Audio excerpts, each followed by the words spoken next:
आज मी तुम्हाला या ठिकाणी काही प्रश्न विचारणार आहे. ओके. बालिका दिन केव्हा साजरा केला जातो? हां सिद्धी? 3 जानेवारी. Very good. तुमच्यासाठी दुसरा प्रश्न आहे. राजमाता जिजाऊ यांची जयंती केव्हा साजरी केली जाते? हां 12 जानेवारी. 12 जानेवारी. Very good. तुमच्यासाठी तिसरा प्रश्न आहे. प्रजासत्ताक दिन केव्हा साजरा केला जातो? प्रजासत्ताक दिन.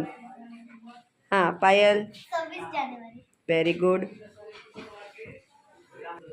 तुमच्यासाठी चौथा प्रश्न आहे.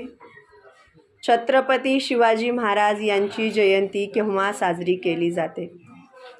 19 फेब्रुवारी. Very good. चला तुमच्यासाठी शेवटचा प्रश्न आहे. राष्ट्रीय विज्ञान दिन केव्हा साजरा केला जातो? राष्ट्रीय विज्ञान दिन केव्हा साजरा केला जातो? हां 28 फेब्रुवारी. 28 फेब्रुवारी. Very good. छान.